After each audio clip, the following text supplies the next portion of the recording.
Dave's Killer Bread is entering the gluten-free market. Ooh. If that isn't clickbaity, I don't know what is. Okay, so let's back up a little bit. Did you know that Dave's Killer Bread is not owned by Dave the Killer? No. Okay. No. No. So, Dave's Killer Bread is actually owned by Flowers Food, which also makes such fun things like Wonderbread. And when I think Wonderbread, I do not think Dave's Killer Bread. No. Okay, so Flowers Food is set to buy Simple Mills for a whopping $795 million. Okay. Wow. Jesus. If you're not familiar with Simple Mills, basically they make all kinds of gluten-free products. Okay. We're talking crackers, cookies, a lot of baking mixes. Okay. Yeah. Now, this deal is expected to close by March of 2025. So it's going to be a quick, short and sweet kind of acquisition. They're not in any like monopolies on here. But so the CEO of Flowers Food says they plan to up Simple Mills simply by widening distribution. So Flowers Food is already in a ton of stores. They're just going to add Simple Mills with it. They're going to accelerate their innovation. Innovation typically means their flavors, their products, and then they're going to amplify brand awareness. So I would expect in the next couple of years, we will start seeing a whole lot more advertising related to gluten-free because a lot of companies are now seeing that that is a very large market. Even though it tends to be more expensive, the need for gluten-free items is going up. Yeah. So what's really interesting about this is the CEO of Simple Mills is also the founder of Simple Mills. Okay. And her name is Caitlin Smith, and she will continue to lead the company and its operations in Chicago and California. She even described this acquisition as more of a partnership rather than a buyout. So that all sounds great, until you look and see that the Flowers CEO said Flowers does not foresee a change in manufacturing within the next 5 years in regards to Simple Mills. So that means for at least 5 years, hopefully, there will be no changes to the Simple Mills brand. But that can change at any time. And after 5 years, there's no telling what kind of manufacturing changes could occur. Right. Now, previously, Flowers Food bought gluten-free baked good brands Canyon back in 2018. And then prior to that, Flowers has actually owned David's Killer Bread since 2015. So for 7-8 years now, I had no idea. I thought it was still owned by Dave. 10? That's wild. I had no idea. That went like a lot of things, especially in certain circles you hear about. I had no idea. No clue. Yeah. But this is also why people sometimes like really trust a brand because it's small, and then they find out that it's not. Same thing happened with, I'm going to mispronounce this. Is it Rao's spaghetti sauce? Yeah, it's Rao's. Campbell's. And a lot of people didn't know that. That's so wild. One of the reasons why Simple Mills got kind of snatched up is because it's a fairly new company. They started in 2012 and they steadily grew very organically because it's kind of that, grassroots kind of company. Right. And then they actually doubled their retail sales from 2019 to 2022. That's a huge jump. That's so awesome. Simple Mills is actually a leader across multiple channels. Those channels are natural crackers, natural cookies, and natural baking mixes. They're also in the top 5 snack brands in the natural category. So they are very much like the wholesome, gluten-free option in those categories. And we've talked a lot about like greenwashing and companies trying to make their portfolio greener to get, more customers that are in like the healthy space, the natural space. And I feel like if you're Flowers Food and you make Wonderbread, and how do you greenwash? You pick up companies like Dave's Killer Bread, like Simple Mills, And so it was interesting because when I read this article, they made a comment about, are acquisitions going to explode in 2025?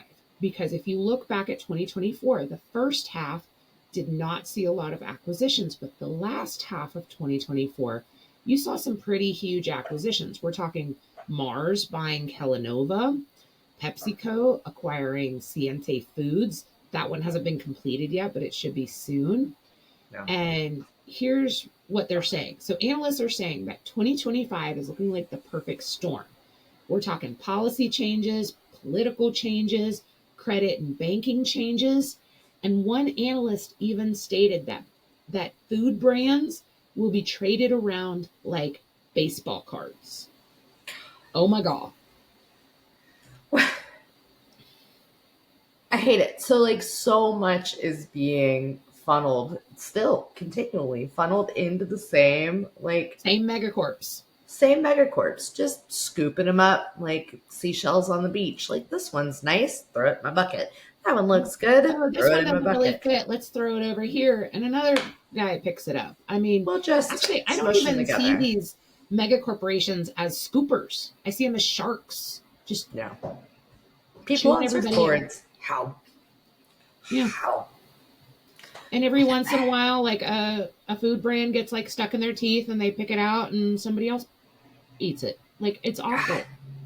I'd be really curious to revisit this in a year and see how narrow the food chain has gotten. Like we're looking at like how many independent corporations there are at the start of 2025. At the end of the year, revisit that and see how many of them have been just slurped up by major corporations. Well, thankfully, my Google Discover feed is chocked full of different food acquisitions, different food news. So trust me, as I find different articles, I will definitely be sharing them because this is information that at first glance, nobody's thinking, how does this affect me? Right. But if you or somebody in your family, even friends are gluten free, then odds are good you're going to buy a gluten free product. Simple Mills is a leader in natural gluten free products. Yep. So odds are good you would want to buy one of their products. And it's not just Simple Mills, even huge corporations like Walmart have new brands that are called Better Goods. And they specifically are coming out with more gluten free options. And so I don't want to say that gluten free is a trend because the trend of being gluten free just to be gluten free, that trend's kind of over. But there is a growing amount of people that are getting diagnosed with like celiac disease, that have a gluten intolerance, that are looking for basically affordable gluten products. And because right now there's just not a lot on the market, so they have to pay really high prices. I wonder if, because for so long we've had these mega processed foods, that our bodies are now becoming intolerant to the mega processed foods rather than the gluten side of it. Like Yes. I wonder if they're hand in hand. The processing and the enrichment that occurs with gluten products. Because almost all gluten products have enriched flour in them. So like there's a processing that occurs just in your flour. And then you add that into the rest of the chain reaction of it. Like even the flour Are we they get on our associated? shelves. Does one Yeah. lead to more of the other? I mean, it's a great question. I wish I had any type of influence on food science studies because I think it's a Yeah. great link. And I feel like ultra processed foods is really like the buzzword and they're doing so much research on it. It would be great to know if this, just extreme prevalence of ultra processed foods.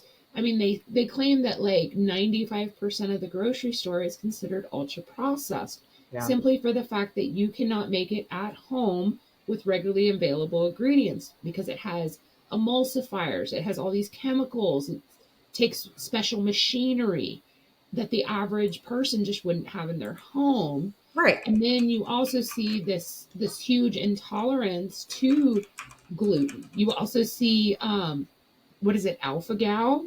whereas now it's an intolerance for meat, Yeah. and Or I wonder mast if it's cell all reaction. related. People who have mast cell who basically keep accumulating new and different um, reactions to things. Yeah. Well, and Like, then plus too, a lot of people with immune disorders, they're talking, one of the things that they do is like the anti-inflammatory type diets where they're actually removing gluten because it does cause inflammation to some people. yeah. So I wonder if it is all just a circle and one's causing the other. So it's a great I mean, question. there could be correlation. It may not necessarily be causation, but I wouldn't doubt that there's some connectivity between those things because They it's, may not be hooking elbows, but I think they're rubbing elbows. That's what yeah, I'm gonna I think so. And it's the, I don't know. I think we're going to learn more and more about it. And we'll just have to keep our eyes peeled on the research and data that comes out. definitely. And I love reading white papers. White papers is what they call like medical research and stuff. Yeah. I actually, it's strange. I trust me, I'm strange. I'm used to it. I'm not surprised. But I I love find this type of spreadsheets. stuff So fascinating. That is true. I never would have guessed you for a spreadsheet girl, but you are. so nerdy for spreadsheets. Oh, I wish I could tell high school you that you were going to be a spreadsheet queen. You would have literally punched me in the face. I'm just saying. You would I have. would have laughed. I would have laughed at you and been like, "Yeah, okay." Yeah. Mhm. All right. Well, let's go on to the next one. Okay.